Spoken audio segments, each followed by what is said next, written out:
los fluidos. Pero los fluidos son muchos y cada uno es diferente a los otros fluidos. Por ello es que vamos a tratar de centralizar nuestra intención solamente en el agua.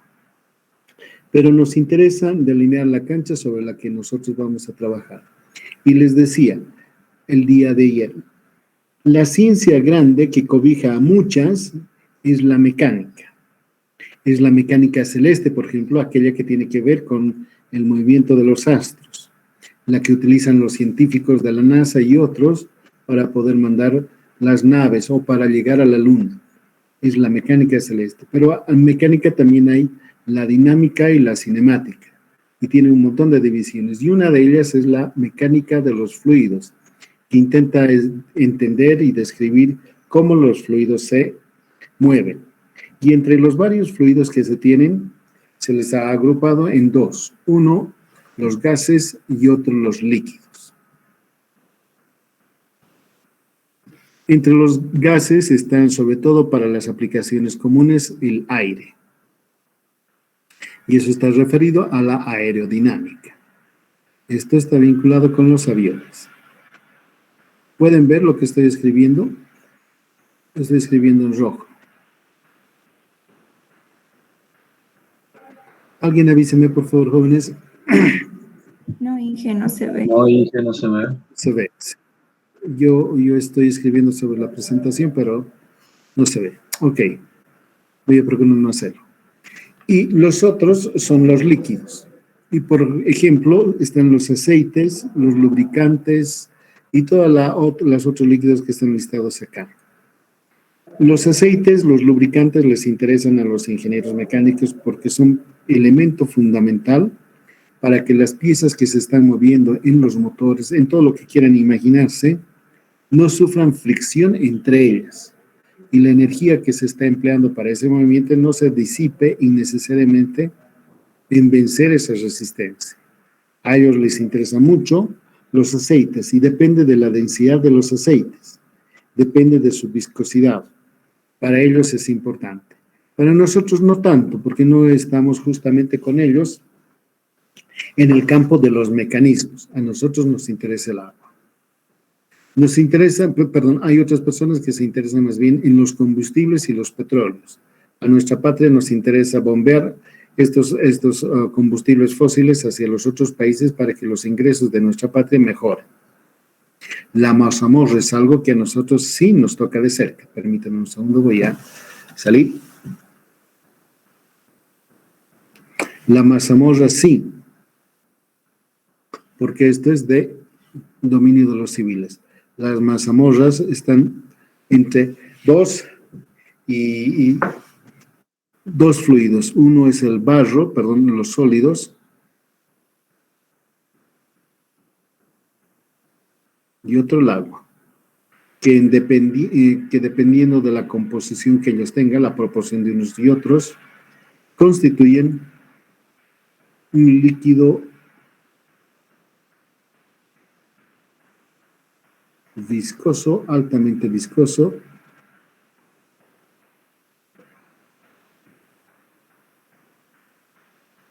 que tiene mucha, en nuestro lenguaje común hablamos de mucha fuerza, que tiene mucho poder para erosionar.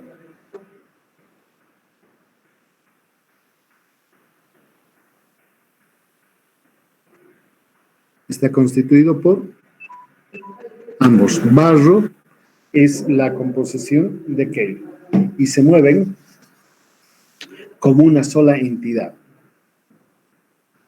Habrán de saber ustedes jóvenes que el Valle de Cochabamba más o menos es así. Estoy haciendo un corte transversal.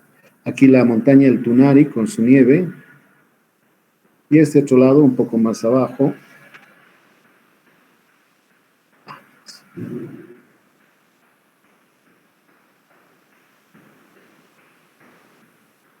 Así. Con el correr del tiempo, la fosa tectónica, que si alguno de ustedes ha sido alumno mío en recursos naturales, aquí se ha ido formando, se ha ido rellenando por el desgaste de la montaña ante los agentes climáticos.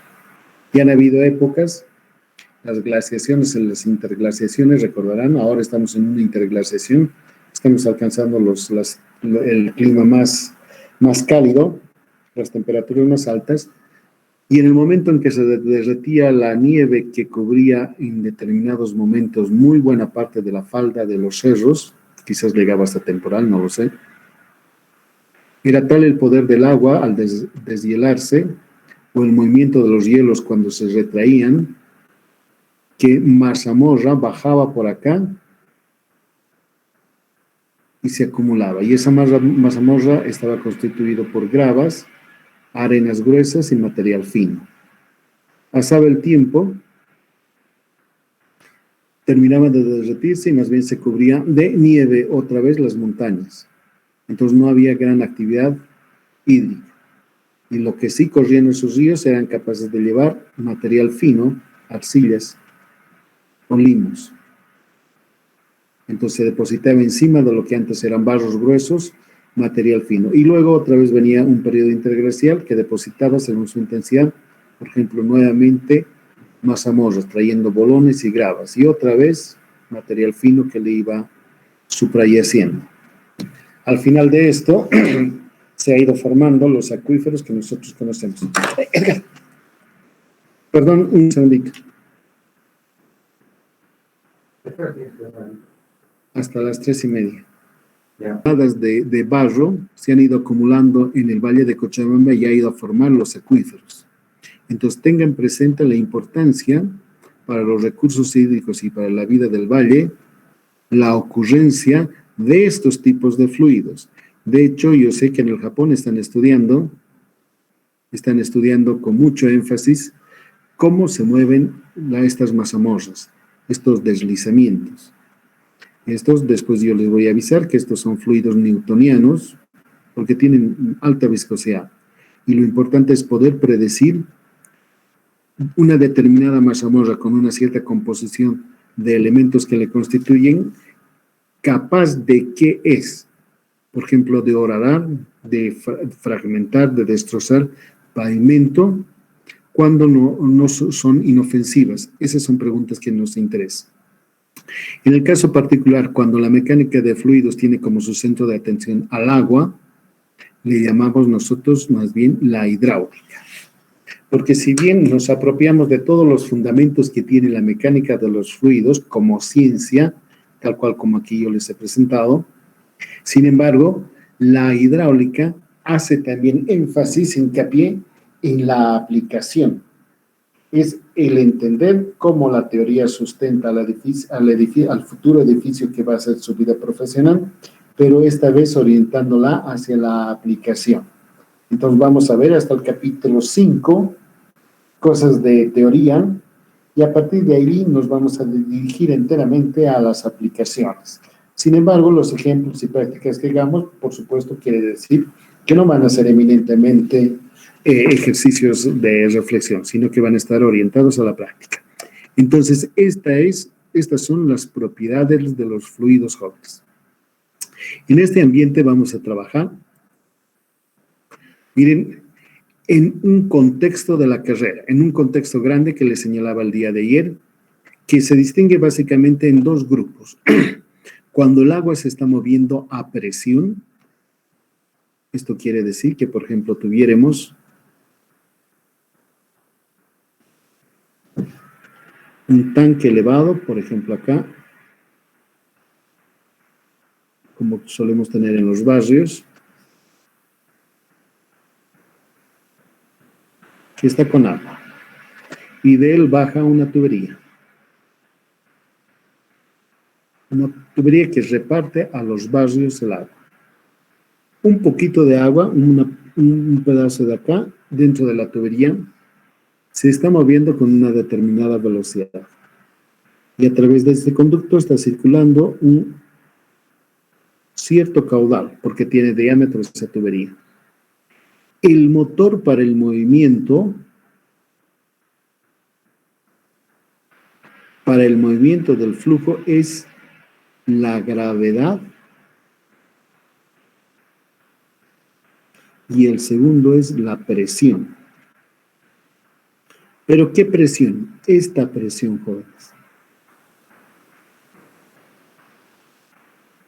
La diferencia de nivel, esa presión. Y ustedes entenderán, cuanto más alto el tanque esté, 20 metros, 50 metros, 100 metros, con mayor velocidad ha de desplazarse el agua dentro de la tubería.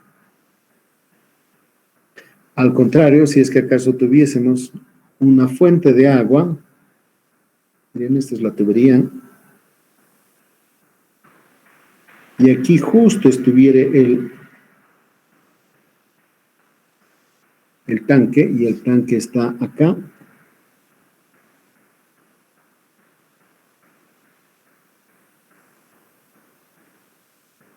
Esta agua se internaría en la tubería por... Esta es una tubería horizontal, perdón. Esta es una tubería horizontal. El agua se propagaría por la tubería, pero no variaría esta su elevación. En este caso, el agua estaría fluyendo nada más por ocupar su espacio. En el momento en que se nivelen estos dos niveles de agua, este con este, ya no va a haber flujo. Si le ponemos acá un tapón, el agua va a entrar a la tubería, va a ocupar, pero en el momento en que estos dos niveles coincidan, la velocidad acá va a ser 0. Pero si le damos, quitamos el tapón y le damos una ligera inclinación aquí a la tubería, el agua va a comenzar a moverse. Pero aquí no va a haber más presión que la atmosférica, y aquí fuera también es la presión atmosférica. Entonces la presión en esta situación no es el motor, sino más bien la ligera inclinación que le hemos dado al conducto. Y eso se expresa a través de la gravedad. Por efecto de la gravedad, el agua se mueve. En términos de flujo a presión, esta materia tiene el propósito de comunicarles los fundamentos, los conceptos del movimiento del agua, con aplicaciones, pero que aplicaciones van a ser consolidadas en esta materia. La siguiente materia correlativa a esta es Ingeniería Sanitaria, Sanitaria 1, donde ustedes van a ser dimensionados de redes de distribución de agua con toda propiedad. Miren, en esta materia aquí yo les voy a enseñar.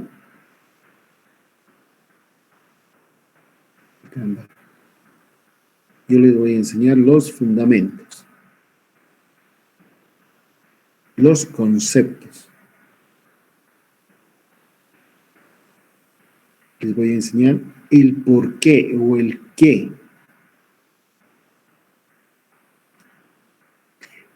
En ingeniería sanitaria van a hacer los diseños utilizando todo lo anterior, pero le van a añadir lo que la norma boliviana legisla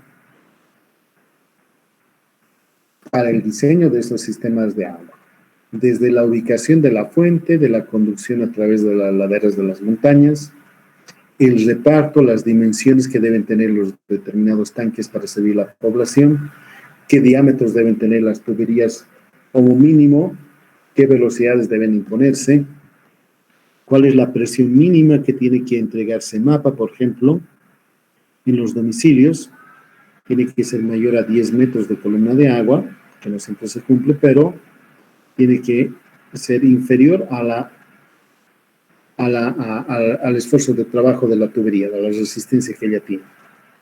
Entonces, esas cosas van ustedes a explorar en esto, pero ya con orientación para que hagan un diseño formal, porque ya van a estar en caminos de ser ingenieros. En cambio, flujo a superficie libre es este otro grupo de materias que van a tener y que van a trabajar sobre esto otro. Cuando ya no está el líquido fluyendo por presión, sino solamente al influjo de la gravedad. Hidráulica 2 les va a presentar justo como hidráulica 1 los conceptos. Y esos conceptos los va a expresar a través del diseño de canales. Un canal rectangular, tal vez por acá, o un canal trapezoidal. Como el agua se extiende por toda la superficie. Por ejemplo, cuánto de sobrealto, bordo libre se le llama, debe dársele para ciertas condiciones. Entonces, ese va a ser el centro de atención. Mientras que Ingeniería Sanitaria 2 va a ser, al igual que Sanitaria 1 a Hidráulica 1, va a ser Sanitaria 2 como una aplicación de Hidráulica 2. Y la aplicación inmediata son las tuberías que llevan el agua residual, el agua doméstica que producimos en las viviendas y en las industrias. Ella, de Ingeniería Sanitaria, muniéndose de los conceptos anteriores, más lo que establece la norma boliviana, la 688, la otra es la 689, es de la 688, les va a ayudar en los diseños. Por ejemplo, les va a decir que no puede llenarse más allá del 85% del tirante de este diámetro, si ves el diámetro, como máximo. Pues si no, estaría trabajando a flujo lleno y estaríamos en el dominio de Hidráulica 1. Porque también las aguas residuales desprenden gases que con el correr del tiempo van deteriorando en la clave, es decir, la parte más alta de la tubería. El agua residual no solamente transporta agua, sino también residuos de todo color que ustedes pueden imaginarse. Hay cosas insólitas que entran al alcantarillado.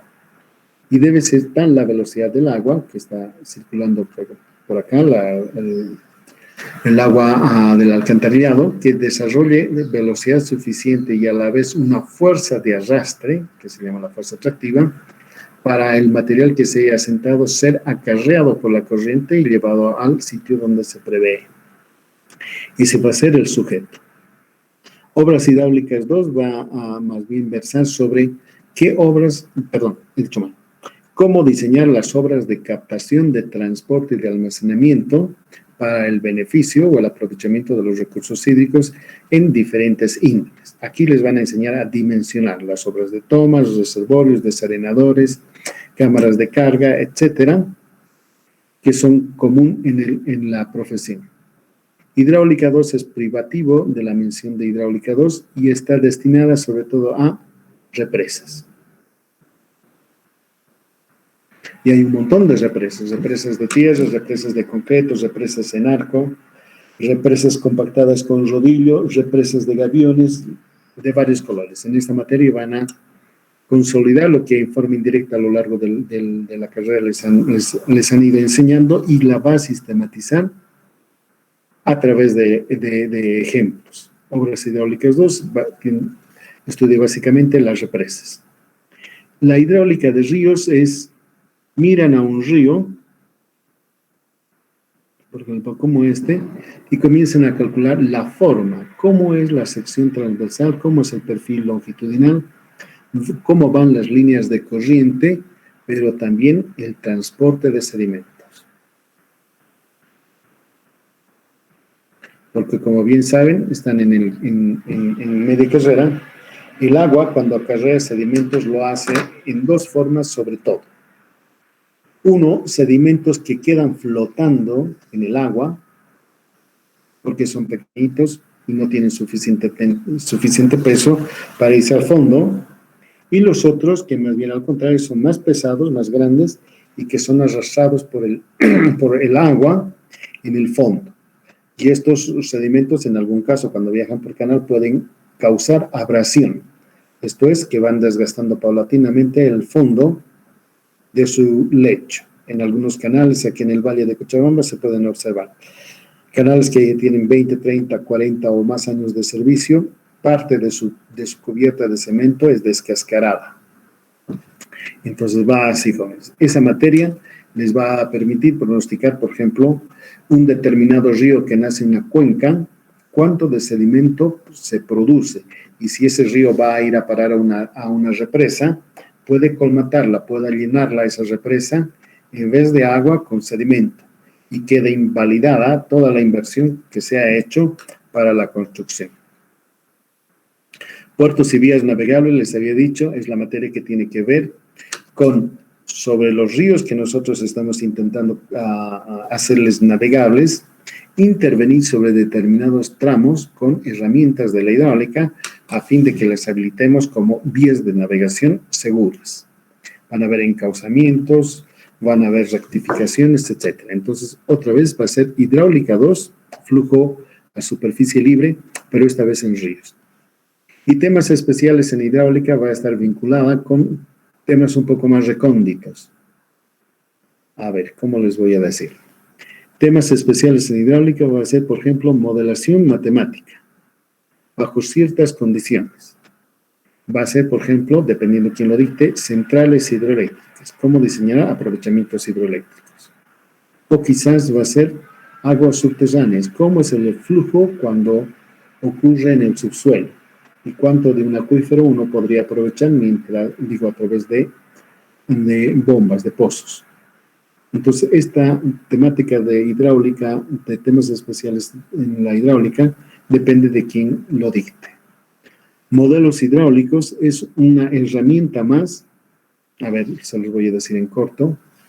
Esta materia les presenta una herramienta que difiere del análisis que nosotros solemos hacer en el gabinete. Para diseñar algo, nosotros miramos un libro, entendemos, lo ponemos en el computador, dimensionamos, verificamos, etcétera, y listo el resultado. Pero sobre todo nos estamos apoyando en una teoría que ya existe, una comprensión cabal de esa teoría, y la empleamos con herramientas adicionales, la computadora, por ejemplo, para resolver el problema. Pero hay problemas en la realidad de que no existe teoría suficiente o es muy complejo el problema, de manera que se acaba esta teoría. Chao, no hay más. Y esta de modelos hidráulicos les presenta la forma de cómo debiéramos nosotros experimentar. Volvemos a la experimentación, a la de Galileo. ¿Recuerdan? Que mediante experimentación, observando un fenómeno varias veces, nosotros podemos deducir cosas, patrones o inclusive hasta leyes. ¿Saben? Muy jacarandosamente dicen que Newton descubrió su segunda ley de Newton justamente por la caída de una manzana desde el árbol. Claro, eso es alegórico, pero es justamente a eso lo que se refiere. Cuando se acaba la teoría, todavía tenemos una herramienta más, los modelos físicos, la experimentación, el mirar, el observar. Y cuando observamos, podemos encontrar patrones y podemos también arribar a una solución. En esa materia van a ver que si combinamos toda la teoría a través de computadores, paquetes, softwares, más si acaso construimos en laboratorio una réplica a escala del problema que tenemos en la realidad, si combinamos ambas, arribamos a la mejor solución, a la óptima. Esa es, jóvenes, la hidráulica en nuestra carrera. Y en general, a nivel Bolivia, y eso lo digo con mucho orgullo, porque también he sido yo estudiante de nuestra carrera, la hidráulica es reconocida a nivel nacional. Los jóvenes que salen en San Simón se parte del principio de que son buenos hidráulicos, como son buenos estructuristas y también son buenos viales. A nivel Bolivia, los geotecnistas salidos de San Simón son reconocidos. Nuestra universidad está disputando como la mejor del país. Entonces, ustedes heredan esos atributos y tienen que contribuir, trabajar en la profesión para mantener en alto también aquello. Preguntas de lo que les he descrito, jóvenes. Ese es el espectro, el panorama que se tiene en la carrera y la hidráulica. Por ello, en mi opinión, es fundamental que ustedes entiendan bien esta parte para que no haya problemas, no haya dudas, no haya inconvenientes. Y luego, todo el resto va a correr fácilmente, va a fluir.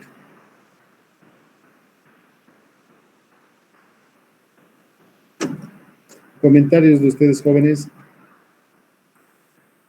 No se queden callados. No teman. Una pregunta. Sí, dígame. De nuevo de la norma boliviana de 688, por favor. ¿Me puedes repetir? Creo que no le he entendido muy bien. ¿Podría explicar una vez más de la norma boliviana 688? Ya, con todo gusto. A ver, permítame, jóvenes. No van a tener temor en hacerme preguntas ni van a tener vergüenza, jóvenes. Es mejor que me comenten algo, aunque parezca tonto, que a partir de esa pregunta yo voy a intentar abundar más en conocimientos hacia ustedes. Voy a habilitar una diapositiva más. Ok, entonces, bien podríamos nosotros, miren, diseñar una tubería con todos los conocimientos de hidráulica. Podríamos diseñar la tubería que tendría que llevar agua para, digamos, un manzano, el cual tiene un determinado número de casitas, digamos 4 casas. ¿Qué es lo que haría? Contaría 4 casas y diría más o menos en promedio por familia, son entre 4 y 5 personas las que viven en Bolivia. Entonces podría multiplicar 4 viviendas por 5 personas en la casa, y utilizaría lo que más o menos CEMAPA nos da, más o menos unos 120 litros, nos dice por cada habitante que consumen en un día. Entonces podría habitante con habitante cancelar y tendría como resultado litros día. Y de ese modo obtendría el caudal que se requiere para satisfacer la demanda. Sería 5 por 4, 20, 20 por 2, 2.400 litros por día. E inclusive podría multiplicarla por los 86.400 segundos que tiene un día. Con lo cual, este día con día se va y tendría litros por segundo. 2.400 entre 86.000 es algo así como 86 entre 2, la mitad, un 40avo de litro segundo. Un 40avo de litro segundo. 1 sobre 40 litros segundo que requeriría para abastecer a esa casa. Y listo, en funciones de caudal, yo diría pues necesitamos una tubería que este diámetro tenga. El diámetro fin. Sí, muy bien. Cuando se construyan, daríamos satisfacción a las personas que viven allí. Sin embargo, cuando comience a poblarse, de aquí a 5 años, 10 años, no sé, se van a construir nuevas casas, inclusive tal vez un condominio, aquí de pisos, qué sé yo. Entonces, el diámetro de esta tubería que se ha instalado, no fuera evidentemente suficiente para abastecer a todos. Algunas personas sí recibirían, quizás las que están más cerca, y las que están al final o en situación topográfica desfavorable no recibirían, porque antes consumirían las otras. Entonces, la norma intenta hacer eso. En base a la experiencia que ya han tenido todos los ingenieros pasados, nos dice, nunca van a colocar una tubería cuyo diámetro sea inferior a 2 pulgadas. Pero si se trata de condominios, etcétera, etcétera, ese requerimiento sube a 3, por ejemplo. El diámetro mínimo, 3 pulgadas. Pero si acaso se trata de una zona rural, donde la población no está aglutinada, quiere decir que no es la capital de la provincia, no es ni siquiera una comunidad, sino que más bien son casas dispersas porque es un área agrícola. Imagínense una vivienda ahí, el agricultor tiene su campo de cultivo y luego a una cierta distancia, unos 400, 500 metros, está la otra vivienda de la familia que tiene también sus terrenos y colindan con el anterior. Es difícil que nosotros podamos instalar tuberías con estos diámetros. Entonces es más contemplativa y dice, ok, si es área rural, en la exigencia que vamos a tener, que se reduzca. Digamos a... no está bien esto. Digamos que se reduzca a 1 pulgada o quizás, hay que leer la norma, 1,5 pulgadas. Eso significa que va a costar menos que las anteriores y va a ser financiable el proyecto. Nos dice, a pesar de que hay un diámetro mínimo que yo les estoy recomendando, es conveniente que la velocidad con que viaja el agua en la tubería no sea mayor a 5 metros segundo, por ejemplo, pero que tampoco sea menor a 3 metros segundo, perdón, 6 es, no es 3, 6, ya me he olvidado, que no sea inferior a este valor, pues si el agua discurre muy lentamente en la tubería, da lugar a que en la sección transversal, sobre todo en la parte inferior, y como siempre está en contacto con el aire, comiencen a crecer pequeñas algas en el perímetro del tubo. Pues como va lentamente, da oportunidad para que un manto biológico se forme en torno a la pared de la tubería y comiencen a crecer pequeñas algas, líquenes, qué sé yo. Entonces dicen, no den el diámetro pequeño, suficientemente pequeño para superar esta velocidad que se ha probado, que no permite que crezca vegetación. También nos hablan sobre las presiones. La mínima presión que debe haber en áreas urbanas no debe ser inferior a 10 metros de altura, que llegue por lo menos al segundo piso. Pero si quieren tener más pisos, un edificio, pues cómprese una bomba, construye un tanque allá arriba y desde ahí haga el reparto. Entonces, es una norma que nos avisa de estas cosas y otras más que contiene. Cómo deben ser los costos de agua, cuándo se debe colocar medidores domiciliarios, cuándo no, cuáles fueran los componentes para elaborar, por ejemplo, un análisis del costo de agua. Por ejemplo, el costo de agua podría ser diferenciado para barrios más pudientes.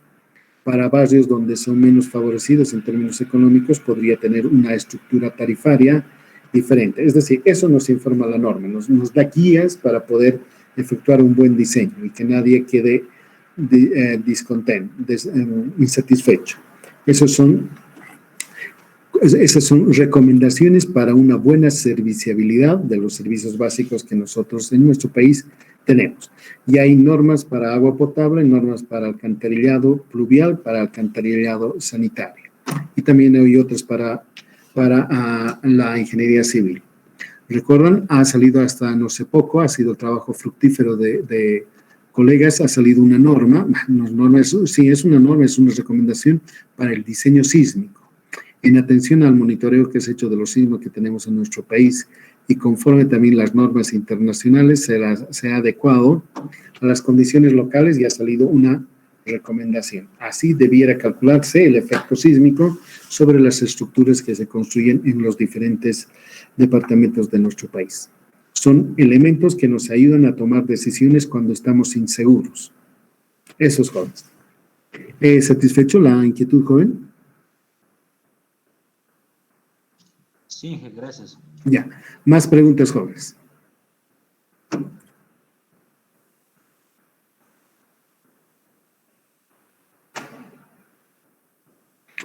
Ok, entonces continuaremos. Vamos, la otra es la siguiente. Miren, estas son aplicaciones de nuestra carrera que directamente van a estar vinculadas en su quehacer. Creo que puedo presentar. Perdón, esta diapositiva creo que se me ha superpuesto algo. Es posible que... Ok, ya, miren, es un embalse. Es un cerramiento que se ha hecho a un río seguramente y porque se ha represado el río paulatinamente en la parte posterior se ha ido acumulando agua, año tras año hasta llenarla. Y esto con el propósito de generar energía eléctrica. La caída, la diferencia de niveles entre el agua a la izquierda y el agua a la derecha, es suficiente en cantidad para poder generar energía eléctrica. Y la energía eléctrica, saben ustedes muy bien, que es indispensable ahora. La clase actual se está desarrollando justamente porque hay electricidad. Y esa electricidad tiene dos fuentes. La quema de combustibles fósiles, el petróleo y el gas que tenemos allá en Santa Cruz, en la de Guaracachi, o las pequeñas centrales hidroeléctricas que tenemos en toda la zona del subandino de nuestro país. Aprovechar ese desnivel para generar una energía eléctrica limpia, pues no quemamos, no hay daño ostensible al medio ambiente. Pero también son discutibles estas centrales hidroeléctricas. ¿Quién diseña? Es un ingeniero civil. Un ingeniero civil que tiene especialidad en cada uno de los tópicos que tiene que abordarse. Un ingeniero civil que, por ejemplo, tenga estudios complementarios en medio ambiente para que pueda aquilatar con propiedad todo el impacto que va a recibir el medio ambiente, el entorno, la naturaleza, por el cerramiento que se haga. Un ingeniero civil que sea hidráulica, por ejemplo, para dimensionar la amplitud que tiene que tener esta ventana por donde está chorreando el agua y que, por ejemplo, no sea insuficiente y comprometa la estabilidad de la estructura porque los caudales serán mayores o menores. Un ingeniero civil que sea geotecnista para proyectar, por ejemplo, diseñar el cuerpo de la presa, cómo van a ser sus fundaciones. Un ingeniero civil estructurista que pueda dimensionar la geometría del cuerpo de la presa, si por ejemplo es concreto. ¿A qué esfuerzos va a estar sometido por la presencia del agua cuando la presa está llena y para mala suerte, por ejemplo, ocurre un sismo de cierto grado? El efecto, imagínense cuando se mueve la fundación, se mueve también el cuerpo de la presa casi al mismo ritmo que el sismo, porque es rígida la presa. Pero si fuese de suelo, es decir, de tierra compactada, es probable que no ocurra aquello. Entonces se van a mover con diferente frecuencia. Pero inclusive el cuerpo de agua que está tras ella, es posible que amortigue o absorba parte del sismo, pero esa energía se va a trasladar a crear olas en el espejo de agua, y esas olas van a impactar contra el cuerpo de la presa y causar, por ejemplo, algún tipo de daño. Civiles acompañados de ingenieros eléctricos para diseñar toda la casa de máquina y la electromaquinaria que allí hay a fin de transformar energía eléctrica. Vean, el encarar un proyecto de energía eléctrica requiere el concurso de varios ingenieros civiles. Y aquí tengo el balance hídrico, por ejemplo.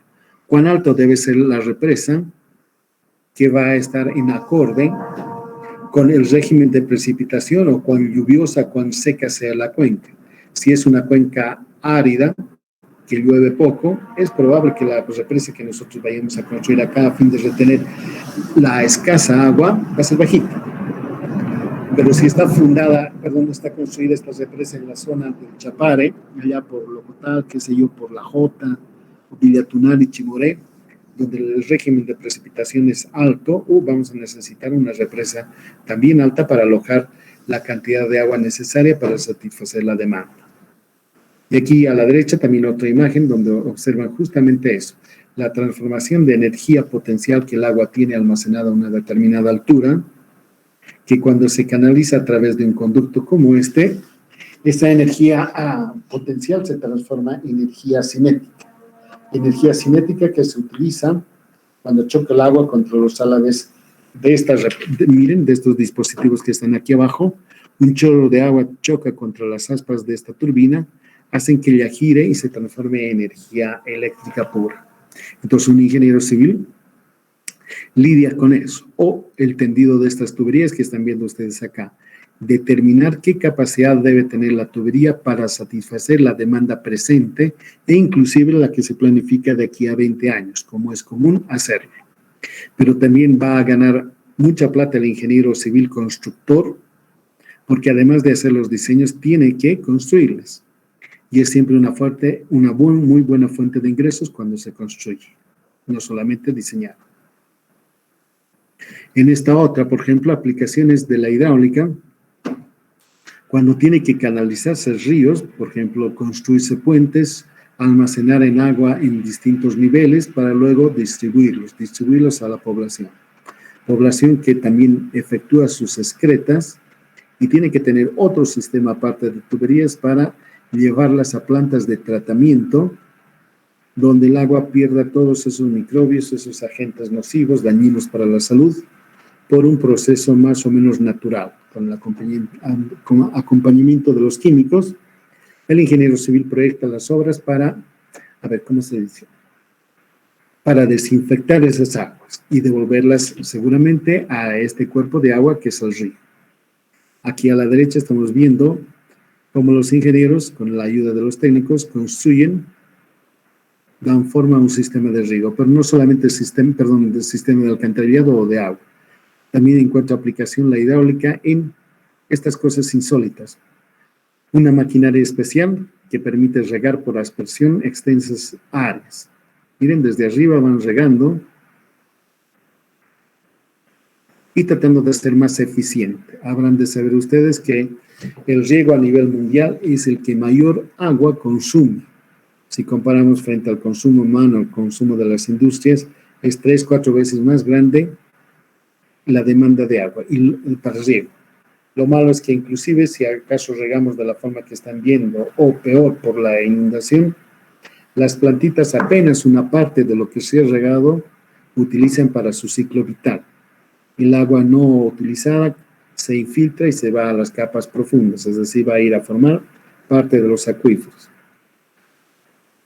Y aquí un plano en AutoCAD que se ha hecho mostrándoles las capacidades que un ingeniero civil como ustedes deben desarrollar a fin de que hagan diseños que sean útiles para la sociedad. Eso es joven. La siguiente clase vamos a versar sobre eso el día lunes a fin de que todos estén, porque aún entiendo que están ingresando estudiantes. Hay una etapa en que se van a inscribir todavía a la materia y como se dicen, las inscripciones de rezagados. Para no que perdamos. Comentarios sobre esto que les he mostrado, jóvenes, como un espectro, un panorama de lo que va a ser su futura profesión. Dije, creo que no se ha visto lo que estaba hablando al final. No me digan. A ver, perdón. Yo estoy viendo las... Ay, ¿verdad? Sí. No sé por qué defecto de este Classroom. Cuando presento no se ve bien todo aquello. Pero ¿han visto esa central hidroeléctrica, las turbinas, jóvenes? ¿Han visto ese riego por aspersión, estas fotos? No, ingeniero. Qué bacán. Ya. Entonces estaba trabajando sobre esto. Miren, hay una represa acá a la izquierda que la construyen los civiles. Y los civiles son los destinados a efectuar los balances hídricos para poder dimensionar las presas. Que no sean muy costosas si hay poca agua, que sea en proporción a la inversión. Si hay poca agua, que también sean mesuradas las obras. Y el de la derecha para aprovechar el nivel de agua, la energía potencial que el agua tiene, y conduciéndola a niveles más bajos y transformando esa energía potencial en cinética, haciendo rotar partes rotantes a partir de las cuales los eléctricos la transforman en energía eléctrica. Y eso en esta otra diapositiva, en los casos en que se ve, por ejemplo, la distribución del agua a las viviendas, que tiene que ser con los diámetros apropiados y a las presiones adecuadas, los procesos de desinfección que el agua tiene, porque el agua de un río, de una vertiente, no podemos inyectarla directamente a una red, sino que tiene que tener el aditamento de distintos compuestos químicos, entre ellos el cloro. Y a ello nos ayudan los ingenieros químicos, los licenciados en química, para asesorarnos en ese proceso químico. Pero a partir de los civiles se encargan de la distribución a través de redes. Y también metemos nuestra cuchara en el caso de riego. Si bien los agrónomos están capacitados para diseñar estos sistemas de riego, qué mejor que un hidráulico que tiene buenos fundamentos para lidiar con este tipo de problemas. Es a eso a lo que me refería, jóvenes. La siguiente clase va a ser sobre fluidos. La clasificación que solemos hacer a los fluidos ideales y reales, y a partir de ello vamos a trabajar con las propiedades, esta vez con la densidad, la viscosidad, cómo es la viscosidad cinemática frente a la dinámica y por qué los civiles, los de hidráulica, preferimos la viscosidad cinemática antes de la dinámica. Y luego las relaciones tensión-deformación, y con eso vamos a concluir el primer capítulo. Eso lo vamos a hacer el día lunes. Comentarios, por favor, finales, jóvenes.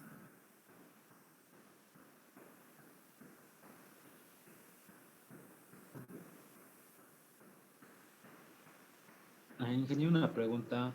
Sí, por favor. Por favor, ¿nos podría pasar el link donde mandará los videos y el archivo? Ya. Poco a poco. Sí, yo me imagino que he tenido todo el día, miren, tengo clases desde la mañana, tengo 4 clases hoy. He tenido este problema de que no han podido entrar mis alumnos y grabar a la vez. que siempre ha ocurrido eso, es decir, nunca ha ocurrido. Tengo impresión de que es un problema del Google. Yo me voy a salir y el día lunes yo creo que va a estar todo bien otra vez. Los archivos, los PDF, las presentaciones, etcétera, yo se los voy a subir al Classroom, en el tablón de anuncios de cada clase. Ustedes me piden y yo se los voy a acomodar las presentaciones del mismo día. Si ustedes me piden, por ejemplo, algo, un video o algo interesante hemos hecho en la pizarra, yo se los voy a subir en el anuncio del día. Entonces, de eso no se van a preocupar. No va a haber lugares especiales donde almacenar. No, va a ser en el tablón de anuncios. Y las grabaciones de las clases, eso que estoy grabando, como son archivos grandes, inclusive he llegado a una vez a 1.2 gigas, no es fácil descargarla, ni tiene tampoco sentido que yo la guarde en la computadora. Eso va a estar almacenado en el drive del Classroom de nuestra facultad. Entonces, cualquiera de ustedes puede ingresar allá y si tiene particular interés en alguna clase, nada más seleccionar con la fecha del día y se la descarga. Si acaso es muy pesada, inclusive ustedes me pueden decir que haga una síntesis de lo que hemos avanzado ese día y yo con mucho gusto se la voy a hacer. ¿Está bien, jóvenes? Sí, ese debe entrar, Inge. Sí. ¿El link nos puede pasar, el drive de la facultad, por favor? Ya, voy a pedir a los encargados de la UPSI, creo que son, para que nos den el link, porque particularmente yo no lo tengo. Es que esta grabación sirve más para propósitos de verificar, por ejemplo, de que yo sí estoy dando las clases, ¿no? Que no he puesto un video y me he ido, ¿no? No, es para comprobar de que estamos los docentes trabajando como se debe.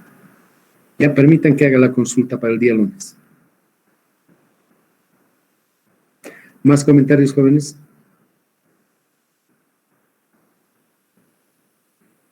Ya, entonces hasta el día lunes, jóvenes, hemos terminado nuestra clase de hoy.